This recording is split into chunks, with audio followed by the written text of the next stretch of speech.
The mahogany casket hovered above the grave, suspended by silk straps, as 200 mourners in black stood silent under the autumn sun. Beverly Whitmore, tech billionaire, philanthropist, dead at 43, was about to disappear into the earth. Then a man in a dirt-stained cemetery uniform broke through the crowd, his work boots scattering rose petals across marble headstones. "She's not dead." Trevor Hayes' voice cracked the silence like a gunshot. "Don't bury her? She's still alive." Security lunged forward. The crowd gasped. Cameras turned. But Trevor didn't run. He stood there, a single father who cleaned graves for a living, pointing at the casket with hands that trembled not from fear, but from the weight of knowing something everyone else refused to see. Inside that polished box, a woman's heart was still beating. The man who put her there was standing right beside the grave, wearing a widower's tears like a mask. What happens when the poorest man at a funeral becomes the only one telling the truth? The mourning had started like any other funeral at Riverside Memorial. Trevor Hayes had arrived at dawn to prepare the gravesite, his hands moving with the practiced efficiency of a man who had dug too many holes in the earth. The autumn air bit at his skin through the worn fabric of his uniform, but he barely noticed anymore.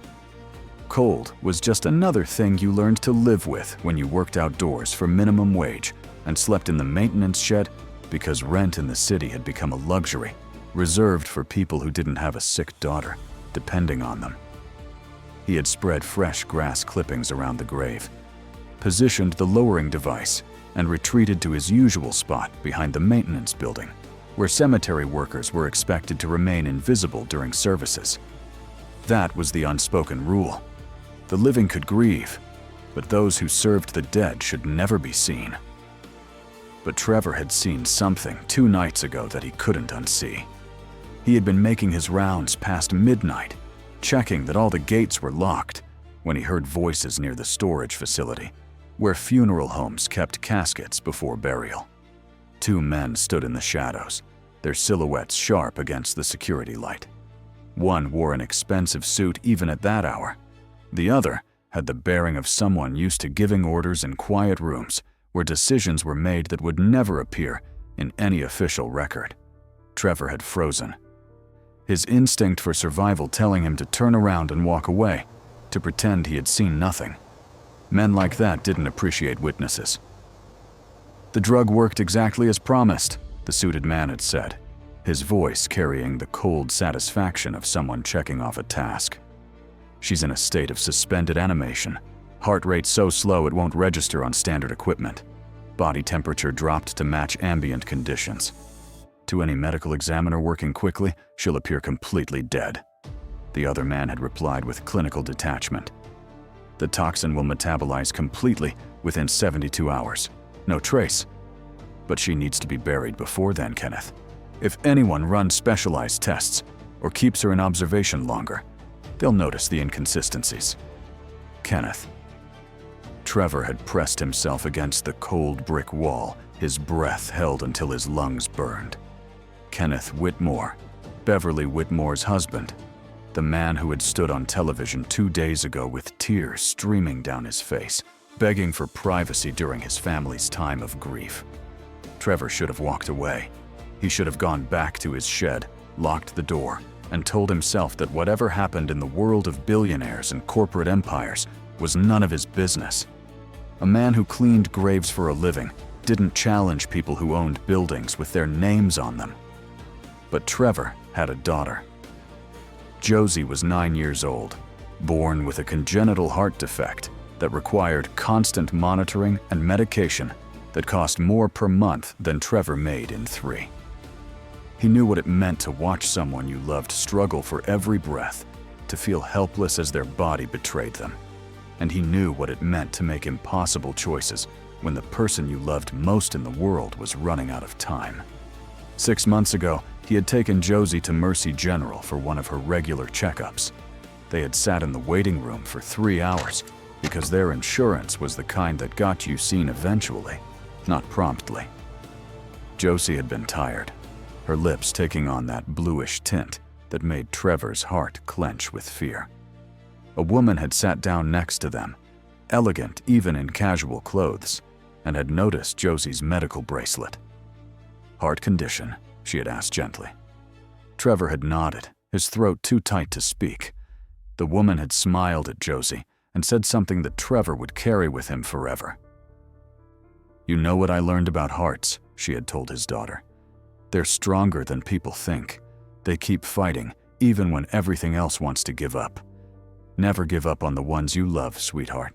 Sometimes all they need is someone to believe they're still worth fighting for." That woman had been Beverly Whitmore. Trevor hadn't known it then, had only recognized her face 2 days ago when the news reported her sudden death from a heart attack.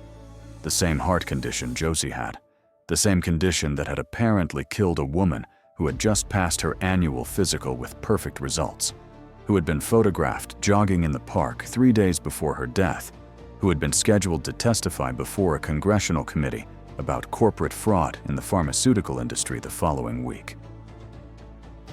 The same testimony that would have implicated her husband's investment firm in a scheme to artificially inflate drug prices for cardiac medications. Trevor had read about it in the newspaper someone had left in the break room, his hand shaking as the pieces fell into place like dominoes arranged for inevitable collapse. So when Beverly Whitmore's funeral procession had arrived that morning, when Trevor had watched Kenneth Whitmore play the devastated widower for the cameras, when he had seen the casket being positioned above the grave with unseemly haste, he had made a decision. Maybe it was the memory of Beverly's kindness to a stranger's sick child. Maybe it was the thought of Josie asking him every night if he had helped anyone that day, her voice carrying the innocent belief that her father was someone who made the world better. Maybe it was just that Trevor Hayes had spent too many years being invisible, being powerless, being the kind of person that men like Kenneth Whitmore never even saw when they walked past. Whatever the reason, when the minister began the final prayer, Trevor had stepped out from behind the maintenance building and walked toward the grave. The security guard reached him first, a thick-armed man in a black suit who grabbed Trevor's shoulder with enough force to leave bruises. "Sir, you need to leave immediately." Trevor twisted free, his years of physical labor giving him a wiry strength that surprised them both. "Listen to me," he said, his voice rising above the confused murmur of the crowd. "Beverly Whitmore is not dead. She's been poisoned with a drug that mimics death. If you bury her now, you're murdering her." The crowd's murmur became a wave of shock. Cameras that had been respectfully lowered suddenly swung in his direction. Kenneth Whitmore's face went from grief-stricken to furious in the span of a heartbeat. "This man is clearly disturbed," Kenneth said, his voice carrying the authority of someone used to controlling narratives. "Security, remove him now." But an older woman pushed through the crowd, her elegant black dress and pearls marking her as someone of status. "Wait," she said sharply. "I'm Ruth Whitmore, Beverly's aunt." "Young man, what exactly are you claiming?" Trevor met her eyes and saw something there he recognized. Doubt. The same doubt that had been gnawing at her, the same questions about a death that had been too sudden, too convenient, too perfectly timed to silence her niece before that congressional testimony. "I'm Trevor Hayes. I manage this cemetery. 2 nights ago, I overheard Kenneth Whitmore and a man named Garrett Walsh discussing how they had used a drug called tetrodotoxin to put Beverly in a state of suspended animation. They plan to bury her before the drug wears off, and anyone realizes she's still alive." The accusation hung in the air like smoke from a funeral pyre. Kenneth lunged forward, his mask of grief completely shattered. "This is insane. This man is a conspiracy theorist who—" Ruth held up her hand, silencing him with the authority of someone who had been making decisions long before Kenneth was born. "If what he's saying is true, we lose nothing by checking. If it's false, we can proceed and have this man arrested. But if there's even a chance my niece is alive in that casket, I will not let her be buried without being absolutely certain. She turned to the funeral director, a thin man who had gone pale. "Open the casket." The funeral director looked at Kenneth, who shook his head violently. "This is desecration. I won't allow it. Beverly deserves to rest in peace, not be subjected to—" Ruth's voice cut through like a blade.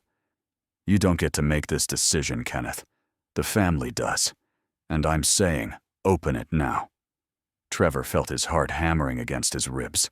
He had gambled everything on this moment. If he was wrong, if Beverly was truly dead, and this was just the paranoid conclusion of a man who had spent too many nights alone with his thoughts, he would be arrested, fired, and lose any chance of keeping his job and the pitiful health insurance that kept Josie's prescriptions affordable. But if he was right, if Beverly was in that casket fighting for every slow breath while her husband counted down the minutes until she was buried alive, then speaking up was the only choice his conscience would allow him to make. The funeral director's hands shook as he approached the casket. The silk straps were released, and the mahogany box settled onto the grass with a soft thump that seemed to echo across the cemetery. The crowd pressed closer, a mass of expensive perfume and morbid curiosity. Trevor pushed through them, ignoring the hands that tried to hold him back. "Let me through," he said. "I need to check her vital signs." A man in a doctor's coat stepped forward, his face arranged in professional concern. "I'm Dr. Garrett Walsh, the Whitmore family physician. I examined Beverly myself and signed the death certificate.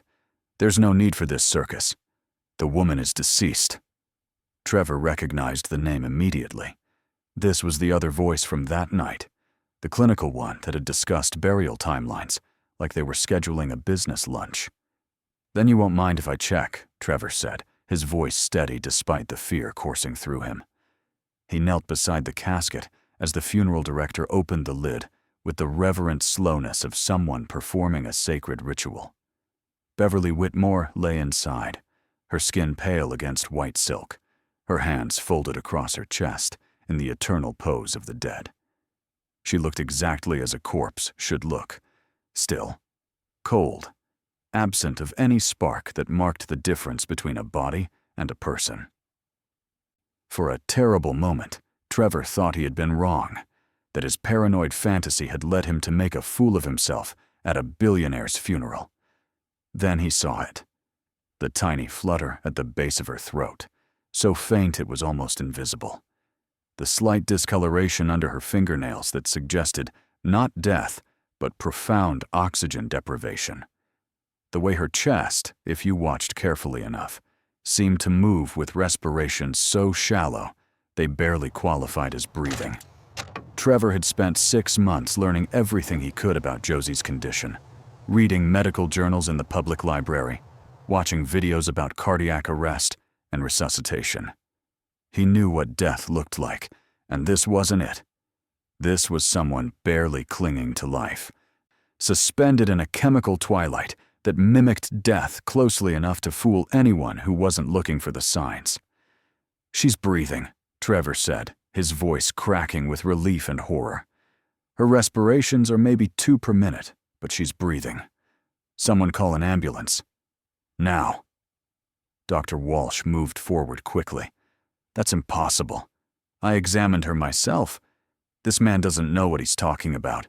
He's clearly suffering from some kind of—" Trevor pulled out his phone and held it up, the screen showing a recording app that had been running since he stepped forward.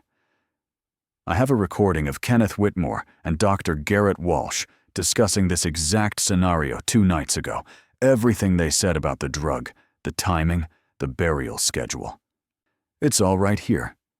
The cemetery fell silent except for the autumn wind rustling through the trees. Kenneth Whitmore's face had gone from red to white, the color draining as he realized the trap closing around him. Dr. Walsh took a step backward, his professional composure crumbling. Ruth Whitmore stared at her nephew-in-law with an expression of dawning horror. "Kenneth," she whispered, "what have you done?" Kenneth seemed to realize in that moment that he had lost. The carefully constructed tragedy he had orchestrated was collapsing around him, and the only way forward was through complete denial or complete confession. He chose a third option: escalation. He reached into his jacket and pulled out a syringe filled with clear liquid. "She was supposed to be dead by now," he said, his voice cracking with frustration and rage. "She was supposed to stop causing problems, stop threatening to expose everything, stop being so righteous about her precious ethics. I gave her everything: status, wealth, a place in my world, and she wanted to throw it all away to testify against pharmaceutical companies that fund half the medical research in this country. She was going to destroy us both, and for what? So a few poor people could afford their medications?" He moved toward the casket, the syringe held like a weapon. "This should have been over. But if she's going to wake up, then I'll finish it properly this time." Trevor didn't think. He threw himself between Kenneth and the casket, his body acting on instinct before his mind could calculate the danger. Kenneth swung the syringe toward him, and Trevor caught his wrist. The two men struggling as the crowd erupted into chaos. Security guards who had been trying to remove Trevor moments before now rushed to pull Kenneth away. The syringe fell to the grass, its contents spilling onto the flowers that had been meant to decorate Beverly's grave. Ruth Whitmore was on her phone, her voice sharp and commanding as she called for police and ambulances. Dr. Walsh tried to run, but two of the younger mourners caught him at the cemetery gate, tackling him to the ground with the enthusiasm of people who had just witnessed attempted murder and were eager to play hero. Trevor knelt beside Beverly's casket again, his hands shaking as he checked her pulse. It was there, thready and weak, but unmistakably present. "Come on," he whispered.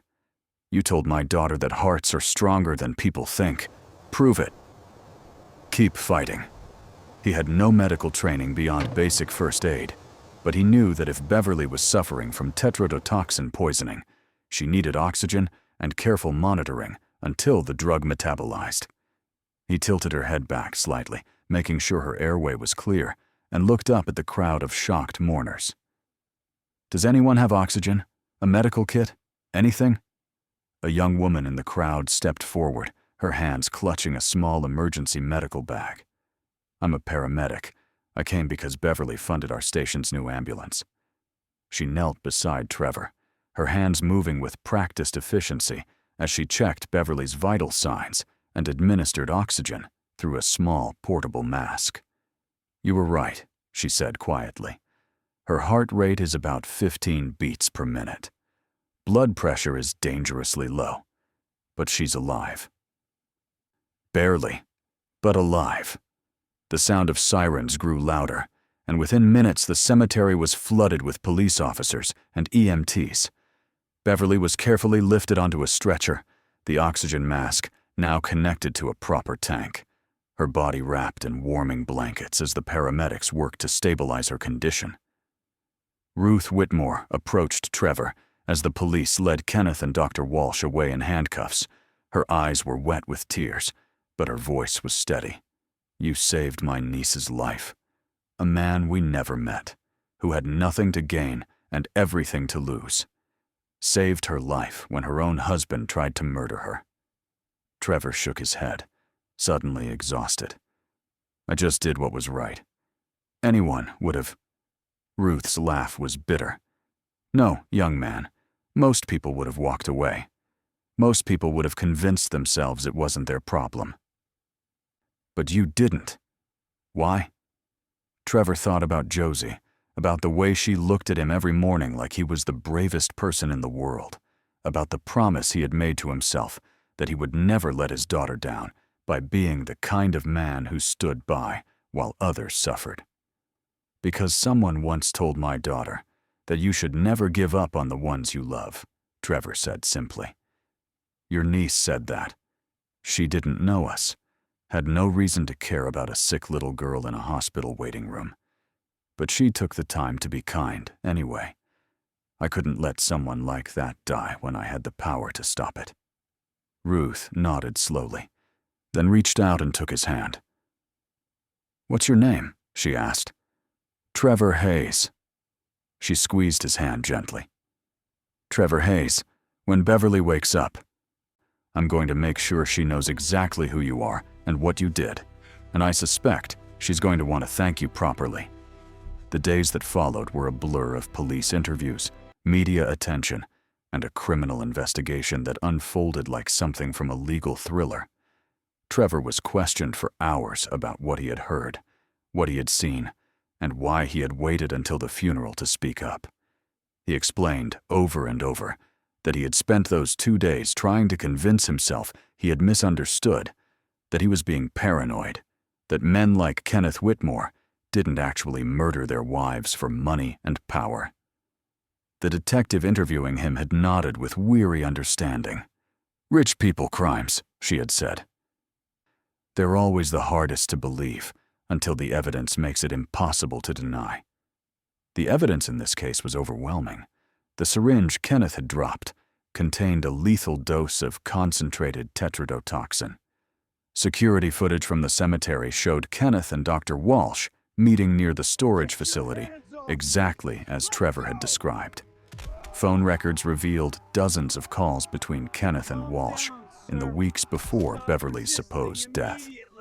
Financial records showed that Kenneth had made a series of investments that would have been catastrophically bad if Beverly's congressional testimony had gone forward, but would become enormously profitable if she was unable to testify.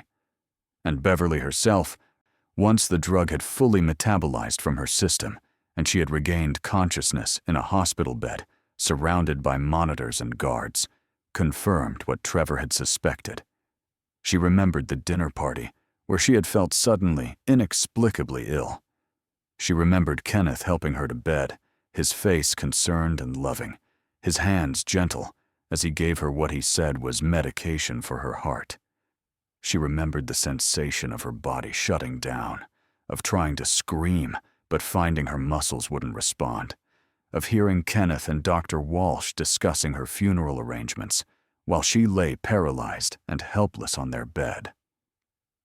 I was conscious for all of it, Beverly told Trevor when he finally visited her in the hospital, his hands clutching a small bouquet of flowers he had bought from the hospital gift shop because he didn't know what else to bring a woman he had pulled from her grave.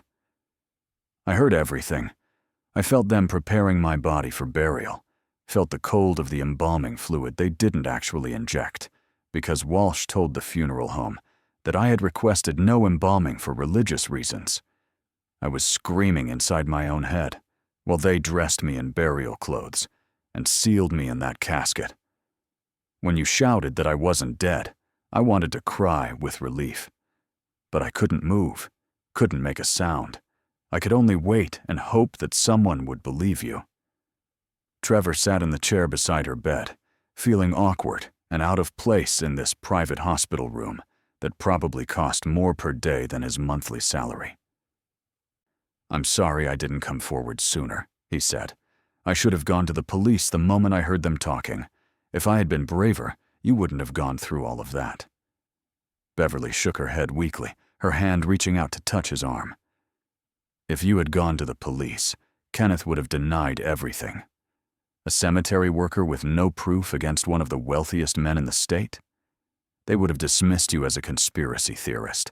But by waiting until the funeral, by having witnesses and cameras present, you made it impossible for him to escape. You didn't just save my life, Trevor. You made sure justice would be served. They sat in silence for a moment, the monitors beeping steadily in the background. Finally, Beverly spoke again, her voice curious. Why did you do it? You could have lost everything. Your job, your freedom if Kenneth had managed to turn it around on you. Why risk all of that for a stranger? Trevor thought about how to explain it, how to put into words the complicated mixture of conscience and memory and desperation that had driven him to act. You were kind to my daughter once, he said finally. Josie has the same heart condition you do. We were at the hospital for one of her checkups, and you sat with us for a few minutes. You told her that hearts are stronger than people think, that she should never give up on the ones she loves. She talks about that all the time now. When things are hard, When she's scared about her condition, she remembers what you said." Beverly's eyes filled with tears. "I remember," she said softly. "A little girl with a medical bracelet and the bravest smile I'd ever seen. And her father, who looked like he was carrying the weight of the world on his shoulders." Trevor nodded, his throat tight. "That's Josie. She's 9 years old, and she believes I'm some kind of hero because I'm her dad, and I take care of her. I couldn't let her down by being the kind of person who knew someone was in danger and did nothing. What kind of father would that make me? What kind of person?" Beverly smiled, reaching over to squeeze his hand. "It makes you exactly the kind of father she thinks you are, and exactly the kind of person this world needs more of." The trial of Kenneth Whitmore and Dr. Garrett Walsh became a national sensation. The media dubbed it the burial plot, and every detail was dissected by legal analysts and true crime enthusiasts. Kenneth's defense team tried to argue that he had been under psychological duress, that Beverly's planned testimony would have destroyed not just his business, but his entire social standing.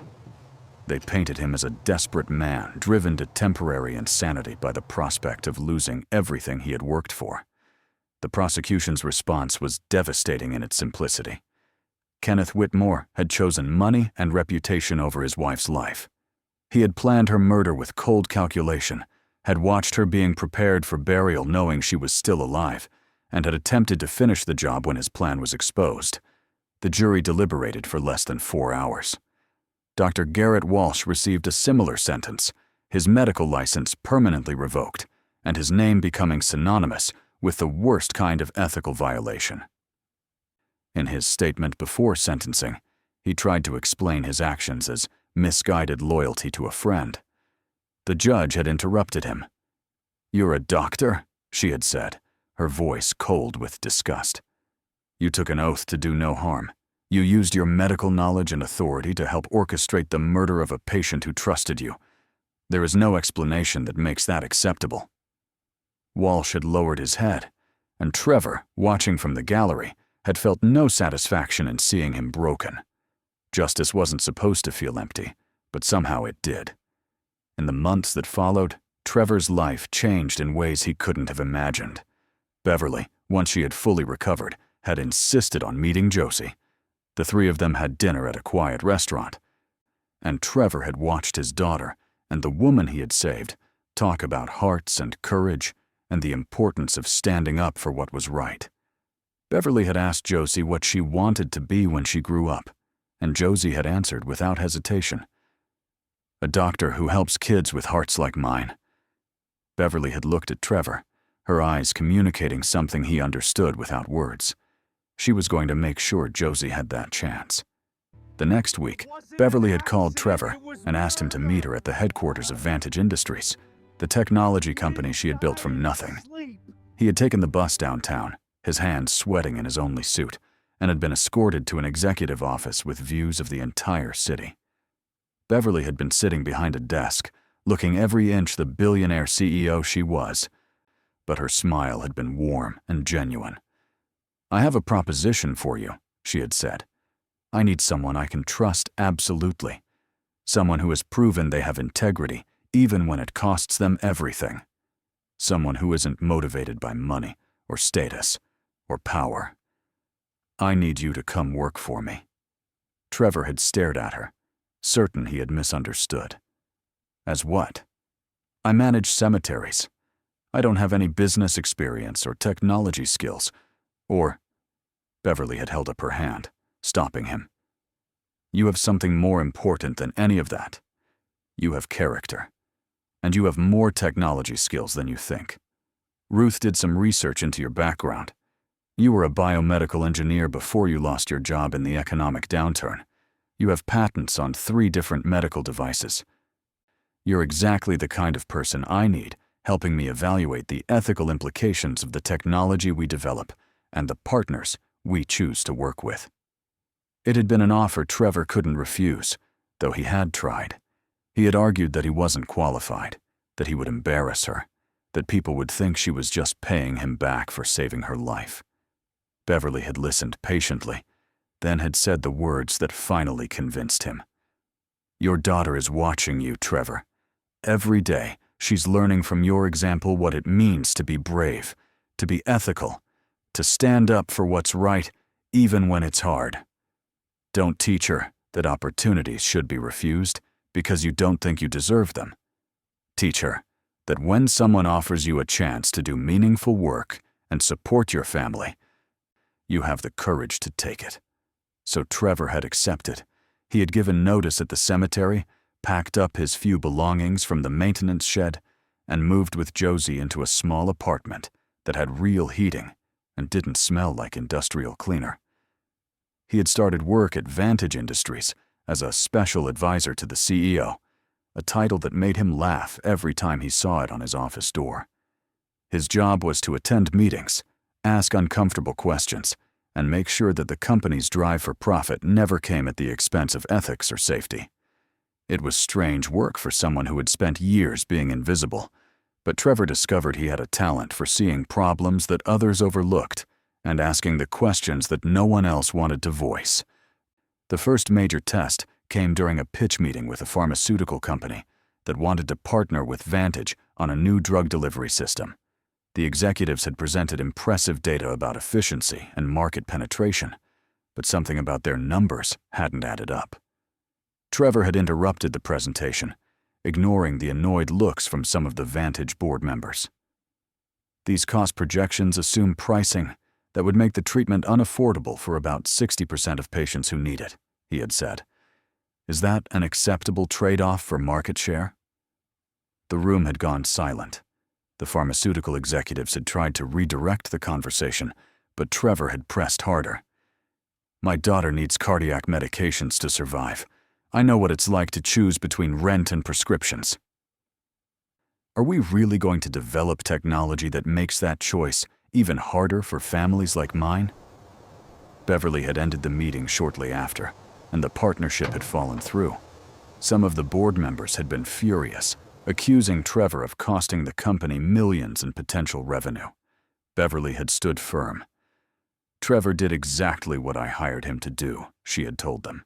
"He reminded us that not everything worth doing is profitable, and not everything profitable is worth doing. If you can't accept that, you're welcome to resign from the board." No one had resigned, and in the following months, Trevor's approach had become part of Vantage's corporate culture. The company had gained a reputation for ethical innovation, which had attracted a different kind of investor and partner, ones who were willing to accept slightly lower returns in exchange for being associated with a company that actually cared about doing good in the world. Trevor had settled into his new life with the cautious optimism of someone who had learned not to trust good fortune too easily. He worked hard, arrived early, and stayed late, determined to prove that Beverly's faith in him wasn't misplaced. He made sure Josie never missed a doctor's appointment, and with the health insurance from Vantage, her medications became affordable instead of catastrophic. He watched his daughter grow stronger, saw color return to her cheeks, and energy return to her step. On her 10th birthday, she had run a full mile without stopping, something the doctors had said might never be possible. Trevor had cried watching her, overwhelmed by the simple joy of seeing his child be a child instead of a patient.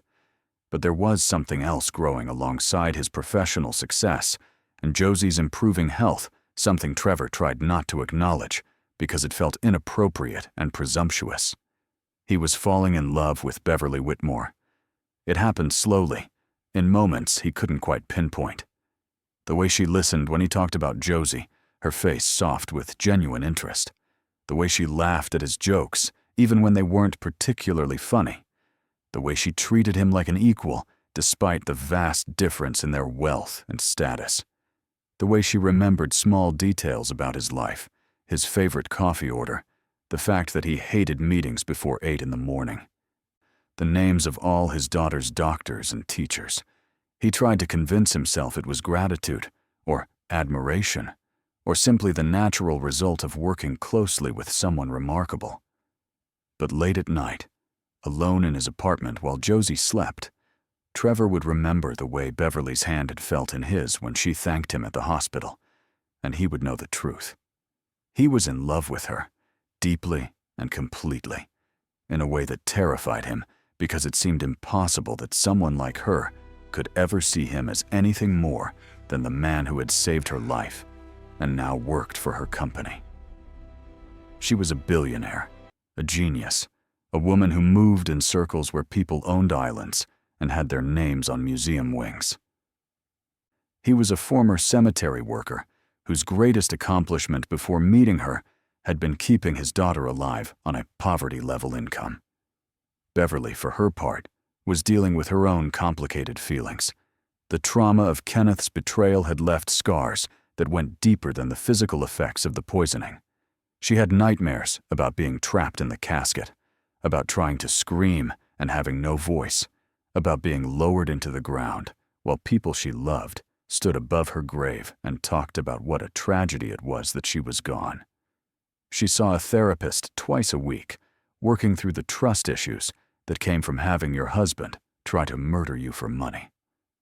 Her therapist had asked her if she could ever imagine trusting another man enough to be vulnerable with them, and Beverly had answered honestly, maybe one. Just one. She found herself watching Trevor during meetings, admiring the way he refused to be intimidated by executives who had decades more experience.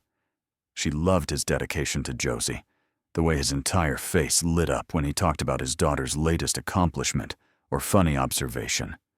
She appreciated his humility, how he never bragged about saving her life or used it as social currency the way so many people in her position would have.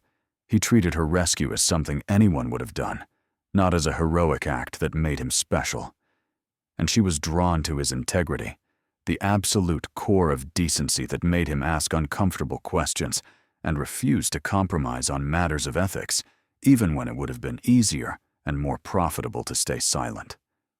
Beverly had never been good at hiding her feelings. She had built a billion-dollar company by being direct, by saying what she wanted and pursuing it with single-minded determination. But with Trevor, she hesitated. She didn't want him to feel obligated to return feelings that might just be born of gratitude. She didn't want to complicate their working relationship or make him uncomfortable. And she definitely didn't want to scare him away by being too forward, too intense, too much in the way that past partners had sometimes accused her of being.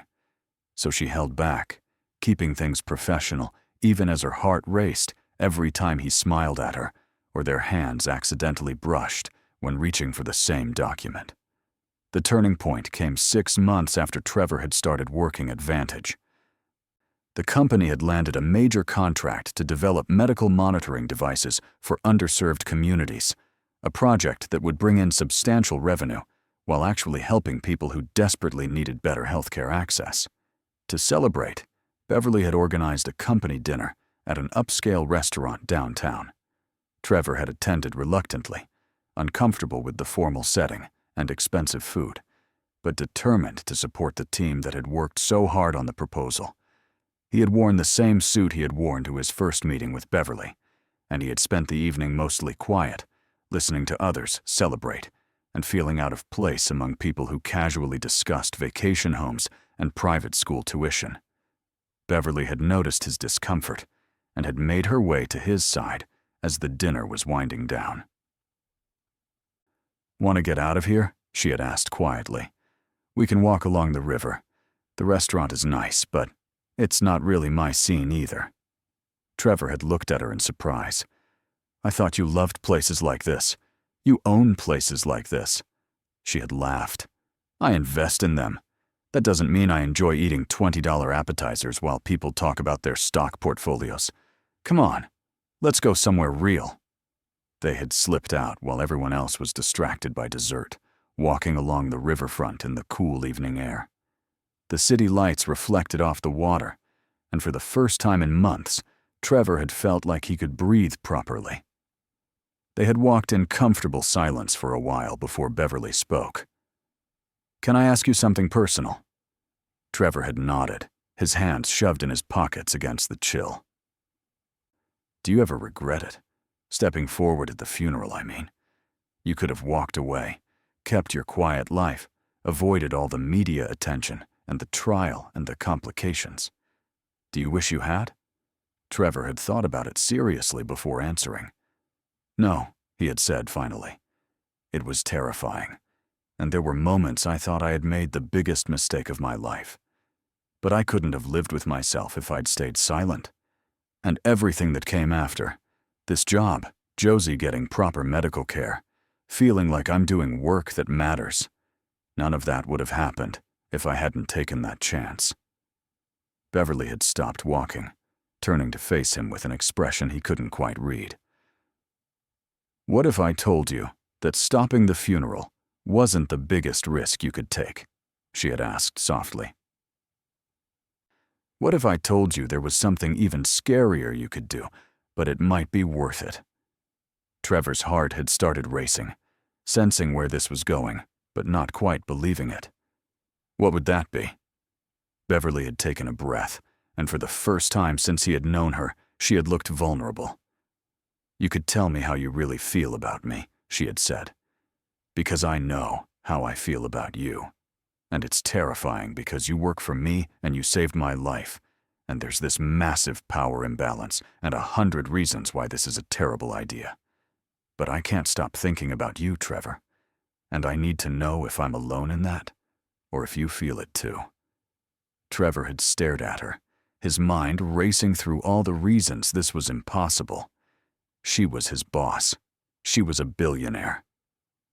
She was beautiful and brilliant and way out of his league. People would say he was using her, that he was after her money, that he had saved her life just to manipulate her into a relationship. But standing there in the glow of the city lights, watching Beverly Whitmore look at him with hope and fear in her eyes, Trevor had realized something important. Love wasn't about logistics or what other people thought or whether the circumstances were perfect. Love was about choosing someone despite the complications, about taking a risk, because the alternative, living without trying, was worse than any failure. I'm falling in love with you, Trevor had said, the words coming out in a rush before he could second-guess them. I've been trying not to because it seemed crazy and presumptuous, and like I was reading too much into things. But yes, Beverly, I feel it too. I feel it so much, it keeps me up at night wondering if I'm being an idiot for even hoping you might feel the same way. Beverly had laughed, relief and joy flooding her face. You're not an idiot, she had said, stepping closer. You're the bravest man I know. You stopped a funeral to save someone you barely knew. Surely admitting you have feelings isn't scarier than that. Trevor had smiled, his heart feeling lighter than it had in years. You'd be surprised. Stopping the funeral was one moment of courage. This is choosing to be vulnerable every day. They had kissed there on the riverfront, tentative at first, and then deeper, years of loneliness and caution falling away as they allowed themselves to imagine a future together. It wasn't a fairy tale romance. There were too many complications for that. Trevor worried constantly about people thinking he was with Beverly for her money. Beverly struggled with trust after Kenneth's betrayal, sometimes pulling away when things got too intense, only to apologize later for letting her trauma control her reactions. They had long conversations about how to navigate their professional relationship now that they were personally involved, ultimately deciding that transparency was key. Beverly made sure the board knew about their relationship and recused herself from decisions about Trevor's compensation or position. Trevor worked twice as hard to prove he had earned his role on merit, not because he was dating the CEO. But despite the challenges, their relationship grew stronger. Josie adored Beverly, and Beverly was wonderful with Josie, never trying to replace her mother, but simply being a caring adult presence in her life. The three of them developed their own rhythms, weekend breakfasts, where Josie would chatter about school and friends, while Beverly and Trevor exchanged glances over their coffee cups, movie nights, where they would argue about which films to watch, trips to the park where Beverly would push Josie on the swings, and Trevor would feel his heart expand with the simple joy of having a family that felt whole. When Josie asked if Beverly was going to be her new mom, Trevor had carefully explained that relationships were complicated and they were taking things slowly. Josie had considered this seriously before announcing that she thought Beverly should definitely be her new mom because she was nice and smart and made her dad smile more than he used to. A year after they had started dating, Trevor had taken Beverly to the cemetery where he had worked, where he had overheard the conversation that changed all their lives. They had walked to the spot where her funeral had taken place, the ground now just another patch of grass among thousands of graves. "I think about that day all the time," Beverly had said quietly. "About how close I came to actually being buried here. About how different everything would be if you hadn't been brave enough to speak up." Trevor had squeezed her hand. "I think about it too. About how my whole life changed in that moment. How Josie's life changed. How we went from barely surviving to actually thriving. All because I did the right thing at the right time." They had stood there for a long moment before Beverly spoke again. "I have something to ask you. And I'm going to do it here because this place represents the moment we both chose to fight for what mattered." She had reached into her pocket and pulled out a small box, and Trevor's breath had caught in his throat.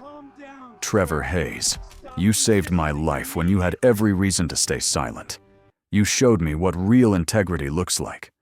You made me believe that good people exist and that love doesn't have to come with betrayal. I know this is unconventional, and I know people will have opinions about a woman proposing to a man, especially when that woman happens to be wealthy, and that man used to work for minimum wage. But I don't care about conventional, and I definitely don't care about people's opinions. I care about you and about Josie, and about building a life with both of you. So I'm asking, will you marry me?" Trevor had dropped to his knees beside her, laughing and crying at the same time. "I was supposed to ask you," he had said. "I've been saving up for a ring for months. I had this whole plan about taking you to the hospital where we first met, and proposing where you told Josie about hearts being strong." Beverly had smiled through her own tears. "We can still do that if you want. You can propose to me tomorrow, and I'll say yes. But right now, I'm asking you, and I really need to know your answer because I'm in danger of getting grass stains on these very expensive pants." Trevor had pulled her down beside him, both of them kneeling on the ground where she had almost been buried, where he had almost let fear stop him from doing the right thing. "Yes," he had said. "Yes to everything. To you, to us. To building something real and messy and complicated and beautiful." They had gotten married 6 months later, in a small ceremony at the hospital where they had first met. Josie had been the flower girl, wearing a dress she had picked out herself and carrying a bouquet of flowers that matched Beverly's. Ruth Whitmore had walked Beverly down the aisle, tears streaming down her face as she gave her niece to the man who had saved her life. The ceremony had been simple and short, focusing not on the wealth or status of the bride, but on the love and commitment of two people who had found each other through tragedy and chosen to build something better. When the minister asked if anyone objected to the union, Josie had piped up in her clear child's voice, "I object to anyone who tries to stop this because they're perfect together, and I already picked out where we should put Miss Beverly's stuff in our apartment." The reception had been held in the hospital's atrium, a choice that had confused some guests, but made perfect sense to Trevor and Beverly. This was where it had all started, where Beverly had shown kindness to a stranger's sick child, where Trevor had first learned that sometimes the wealthy and powerful were capable of genuine compassion. The speeches had been short and heartfelt. Ruth had talked about Beverly's resilience and Trevor's courage. Josie had given a speech she had written herself about how dads and hearts and Miss Beverly were all magic in their own ways. And Trevor had stood up, his hand shaking slightly as he held the microphone, and thanked everyone for coming to celebrate a love story that had started in the darkest possible way and had somehow become the brightest thing in his life. A year and a half ago, I was a man who cleaned graves and lived in a maintenance shed, Trevor had said, his voice carrying across the atrium. I was barely keeping my daughter alive, barely keeping myself together, barely believing that life could ever be more than just surviving one day at a time. Then I overheard a conversation that forced me to make a choice. Stay silent and safe, or speak up and risk everything. I chose to speak up, not because I was brave, but because someone I loved needed me to be brave. And that choice led me here, to this moment, to this incredible woman who sees value in people that society overlooks, who believes in second chances and hard work, and the possibility that good can win even when evil has all the power. He had turned to Beverly, his eyes locked on hers. You told my daughter that hearts are stronger than people think, that they keep fighting even when everything else wants to give up. You were right. Your heart kept fighting when you were trapped in that casket. My heart kept fighting through years of poverty and fear. And now our hearts are fighting together, building a life that neither of us could have imagined. I love you, Beverly Whitmore. I love your courage, your kindness, your brilliant mind, and your stubborn insistence on making the world better, even when it would be easier to just make money. Thank you for seeing something in me worth saving, worth believing in, worth loving. I promise to spend the rest of my life being the man you think I am. There hadn't been a dry eye in the room. Even the hospital staff who had wandered in to see what the celebration was about had found themselves wiping away tears.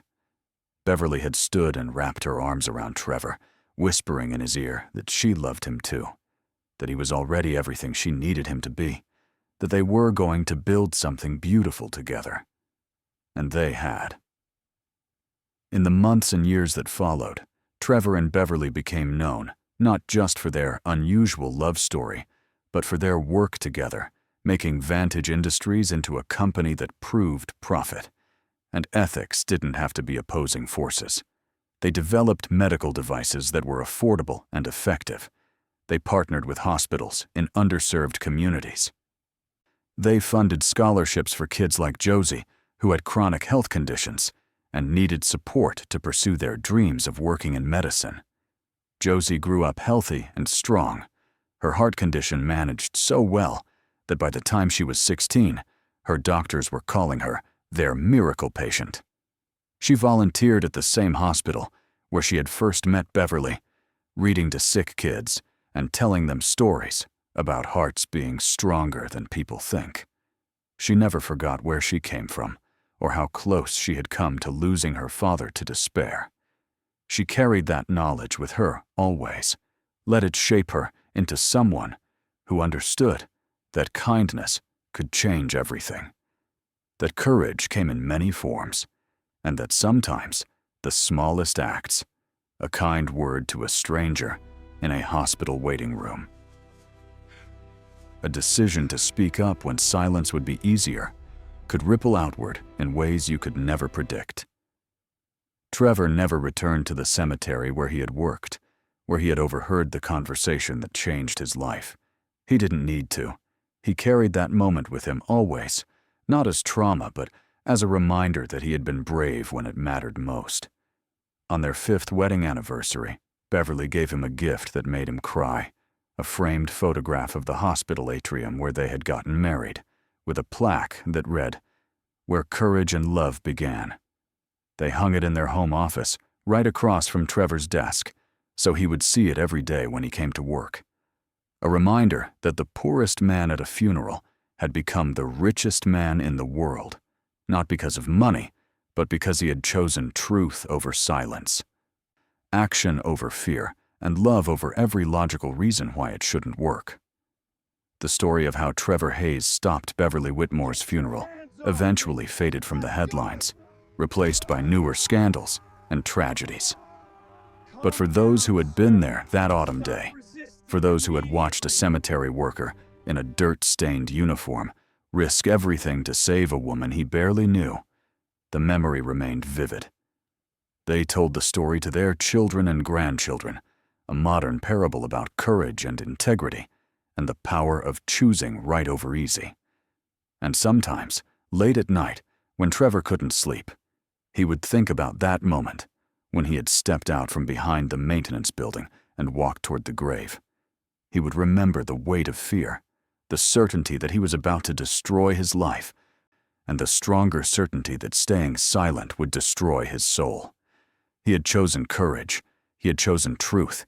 He had chosen to believe that one person speaking up could make a difference, even against wealth and power, and a conspiracy that seemed unbreakable. And he had been right. Not because the universe rewarded good behavior. Trevor had been poor and good for too many years to believe that. But because in that moment, his choice had mattered. Beverly had lived. Kenneth had faced justice. And a little girl named Josie had learned that her father really was the hero she believed him to be. Everything else, the job, the love, the life they had built together, was just proof that sometimes, when you stand up for what's right, the universe decides to stand up for you too. Years later, when reporters asked Beverly what she thought about the day Trevor saved her life, she always gave the same answer. "He didn't just save my life that day," she would say. "He saved my faith in humanity. He proved that good people still exist, that courage isn't reserved for those with power and privilege, and that sometimes the most important voice in the room belongs to the person everyone else has overlooked." Trevor Hayes was invisible to most people at that funeral, but he was the only one who saw what mattered, the only one who valued truth more than comfort. He's my hero, not because he stopped my burial, but because he represents everything I believe about what human beings can be when they choose integrity over convenience. And Trevor, when asked what he thought about being called a hero, would shake his head and smile. "I'm not a hero," he would say. "I'm just a dad who wanted to teach his daughter that doing the right thing matters, even when it's hard. Especially when it's hard. Beverly was the one who taught me that hearts are stronger than people think. I just proved she was right about mine."